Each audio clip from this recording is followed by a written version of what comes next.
the king's most trusted man, the strangest and most powerful title of the Middle Ages, the keeper of the king's toilet. Imagine the 1400s, England, deep inside Windsor Castle, a corridor surrounded by stone walls, lit by the glow of torches. The early hours of the morning. Most of the palace is still asleep. But not one man. This man rose before the sun. He has put on his special gloves. Duty calls him, because this morning he will be attending to the toilet of King Henry IV of England.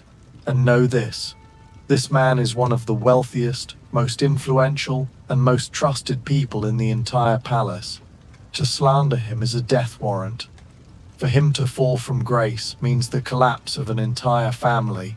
Today I am going to tell you about the groom of the stool, that is, the king's toilet attendant. And I promise you, this is a far stranger, far more complex and far more fascinating story than you could ever imagine. Section 1. What did this title mean and how did it come about? First, let us clarify, what does groom of the stool actually mean? The word groom in Middle English meant servant or assistant. Stool was the polite name given to the toilet. So the full translation is, attendant of the defecation stool. Yes, this is real. Tane. This title first appeared in England in the late 15th century, during the reign of King Henry VII. But why was such a role ever needed? Court life in the medieval and Renaissance periods was bound by protocol to a degree modern people can barely fathom. The king was not merely a human being. The king was God's representative on earth, a sacred being. And every movement, every action of a sacred being had been transformed into a ritual. Rising in the morning, ritual. Getting dressed, ritual. Eating, ritual. And yes, going to the toilet, ritual. The king's private toilet was called the close stool. In reality, it was a portable chair with a wooden receptacle inside, covered in velvet and leather. When the king sat upon this chair, a specially chosen individual would be present, one deemed worthy of the honor of this duty.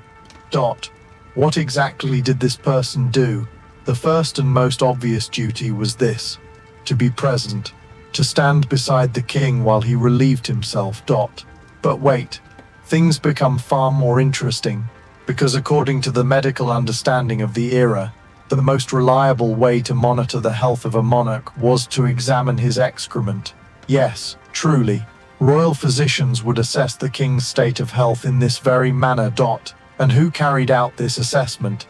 Who reported back to the doctor? The groom of the stool. This person was witness to the king's most intimate moments. That alone placed him in what appeared to be the most ordinary, yet was in fact the most strategically vital position in the entire palace. Section 2. So who was chosen for this role? Now let us come to the truly surprising part. Who do you think was chosen for this role? A peasant? Someone from the lowest rung of the palace hierarchy? No, quite the opposite. The groom of the stool was typically drawn from the most noble families, usually a duke or an earl, and counted among the most prestigious figures in the entire court. Looking at English history, those appointed to this position included, first, the Stafford family, among the most powerful nobles in England. Second, the Cromwell family. Yes, that Cromwell family. Third, the Denny family, the closest advisors to Henry V. So why was it so coveted? Because this position granted you direct, continuous, and uninterrupted access to the king. In medieval politics, proximity to the king was everything. A law required the king's signature to pass. An appointment required the king's approval. Ending a war required the king's decision. And to reach the king, someone he trusted had to act as intermediary. The groom of the stool was precisely that intermediary. Consider this. Every morning when the king went to the toilet, the groom of the stool was there beside him. In those few minutes, he could speak with the king. He could make a request. He could whisper something about an enemy into his ear. He could steal a march on a rival. Great ambassadors, ministers, generals, all of them waited in line for access to the king. But the groom of the stool, he was there every single morning. already there. And this power soon took on a very concrete form. Over time, the groom of the stool was no longer merely a toilet attendant. He became the head of the privy chamber, the king's private apartments. He oversaw the king's personal correspondence. He decided who was permitted to enter the king's bedchamber. One title, one toilet, and this much power. Section 3. The reign of Henry VIII, the Golden Age. Let us now travel to the true peak of this title, the reign of King Henry VIII, 1509 to 1547. Henry VIII is one of history's most charismatic, most dangerous, and most controversial monarchs. He is known for his 6 wives, his countless executions, and the decisions that fundamentally transformed the Church of England. But he is also the king who turned the position of groom of the stool into one of the most powerful court titles in history. The person who held this position during his reign, Sir Henry Norris. And the story of Norris is a perfect illustration of just how dangerous a game of power this position could become. Henry Norris was Henry VIII's most trusted man throughout the 1530s. He managed the king's private apartments. He was in contact with nearly every significant figure in the palace. He carried messages on the king's behalf. He influenced appointments. And until 1536, everything was going smoothly. 1536, one of the bloodiest years in English political history. King Henry VIII had decided to divorce his second wife, Anne Boleyn, but this was not merely a divorce. Henry wanted Anne executed. For that he needed a pretext. Names were required to prove Anne Boleyn's infidelity. With whom had she betrayed her husband? When the prosecutors announced their list, the first name on it was Henry Norris. Dramatic music swells. Norris was innocent. Almost everyone knew it. But the groom of the stool's extraordinary closeness to the king made him an equally perfect target for the king's enemies. Norris was declared guilty on the basis of confessions obtained under torture, and on the 17th of May 1536, he was beheaded at the Tower of London. This event sent a very clear message to everyone in the palace. Being close to the king makes you powerful, but it also makes you a target. The grooms of the stool who followed Norris never forgot that lesson. Thomas Heneage and a new era. Thomas Heneage was appointed to fill the vacancy left by Norris's execution. Heneage pursued a far more cautious policy. He maintained his closeness to the king, but never allowed himself to be pushed to the forefront. It was precisely this art of balance that kept him standing for years. And during this period, something else became apparent. The groom of the stool was no longer merely concerned with toilet duties, but with the coordination of the king's entire private life. Section 4. The daily routine. From dawn to dusk. Now let us live through a day together. A day in an English palace in the late 15th century, seen through the eyes of the groom of the stool. 4:30 a.m. Waking up. The groom of the stool rises before anyone else. His own toilet, his own wash, his own dressing. Because today he will be at the king's side, and being at the king's side means always being ready, always being clean, always appearing dignified. 5 a.m. Preparation. Inspecting the closed stool, the king's portable toilet chair, ensuring the basin inside has been cleaned, that the fabric coverings are properly arranged. Everything must be ready for the morning ceremony. At the same time, a meeting with the palace physician about this morning. A report on the color and consistency of the king's previous day's excrement. The doctor will use this information to determine what the king should eat and drink today. 6 a.m. The king wakes. The groom of the stool waits at the door of the king's bedchamber. When the door opens, he oversees the presentation of the special towels brought for washing the king's face. He is also present for the king's dressing ceremony. This ceremony, known as the levee, can last up to an hour. When the king puts on his shirt, the groom of the stool holds it personally. His stockings, the groom puts them on. His shoes, the groom buckles them. 7:30 a.m. Toilet time. And then the moment arrives. The king makes his way to the closed stool. The groom of the stool clears everyone else from the room. Only he remains. And he waits. This period could last anywhere from 10 to 30 minutes. and throughout that time the groom of the stool could speak with the king. He might have matters to raise, or a request to make, or he simply waited in silence. Either option was a power play: to speak, to access the king's mind, to stay silent, to deepen the king's trust. Throughout the day, the groom of the stool does not attend meetings in the palace, but after those meetings concludes he briefs the king: which noble said what, which messenger arrived, which petition was presented. He also determines who may enter and exit the privy chamber. This list is the clearest indicator of who is in favor that day, and who has fallen out of it. Night, the closing before the king retires. The groom of the stool accompanies him for the close stool ceremony once more. He helps the king into his nightclothes, and when at last the king sleeps, the groom of the stool withdraws to his own chamber. But he spends that night processing everything seen and heard throughout the day, because knowledge is power, and he knows everything. Section 5. Scotland, France, and similar roles across Europe. This peculiar tradition was not unique to England. Similar positions existed in the great courts of Europe. France, Premier Gentilhomme de la Chambre. In the French court, the person who held this role carried the title of First Gentleman of the Chamber. His duties were almost identical to his English counterpart: to accompany the king during his morning rituals, to manage his private apartments, and to be present during his most intimate moments.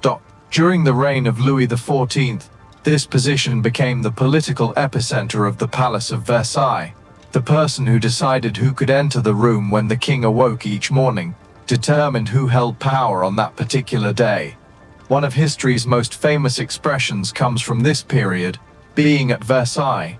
To remain outside the palace meant, politically speaking, to cease to exist. The Ottoman Empire, the Hazo da Agahas. A similar structure existed at Topkapi Palace.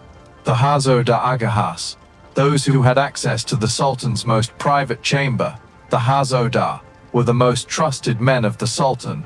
These individuals attended to the Sultan's daily needs, carried his private correspondence, and filtered the news arriving from outside. The rise or fall of a statesman was, more often than not, shaped within the Hazoda. Spain, Sumiller de Corps. In the Spanish court, the position of Sumiller de Corps, meaning gentleman of the body, fulfilled similar functions. In this court, the Spanish extension of the Habsburg dynasty, physical proximity to the king translated directly into political power. All of these examples demonstrate a single truth: power resides in intimacy. The person who bears witness to a sovereign's most vulnerable, most human moments, becomes the one most similar to him, the most trusted, the one with the greatest capacity for influence. Section 6. The end of power. How did this position decline? Everything comes to an end, and so did the groom of the stool. But this decline did not happen overnight. The 17th century, the first cracks during the reign of King James I, 1603–1625, the position began to take on a more institutional character. Power was no longer concentrated in a single person's hands, but was distributed across a broader privy chamber administration. During this period, serious rivalry erupted between Scottish and English nobles over the position. James's favorite figures held on to it, but it no longer carried the same political weight as before. The 18th century, symbolic transformation. During the reigns of George II and George III, the position became largely symbolic. There was no longer any real question of actual toilet duties. The title survived, but its substance had been hollowed out. There were several reasons for this. First, advances in medicine. Physicians could now monitor the king's health through far more sophisticated methods. Examining excrement was no longer as critical as it once had been. Second, the transformation of politics. As Parliament grew stronger, one individual's access to the king ceased to be so determinative. The 19th century, the formal end. When Queen Victoria ascended to the throne in 1837, the position was effectively abolished, because Victoria was a woman, and it was no longer considered appropriate by protocol for male nobles to assume this duty. But note, The position did not disappear entirely. It simply transformed. Today, the title of Groom of the Stool still exists, but it is now entirely honorary. There is no real duty, no real power, only a memento left behind by this curious chapter of history. Section 7. Reflections on the modern world. Is power still hidden in intimacy? Let us now take a step back and ask, what is this story actually telling us? The existence of the Groom of the Stool reveals a universal truth in human history. Power resides in proximity. The same logic operates today, only the names have changed. Think of a company.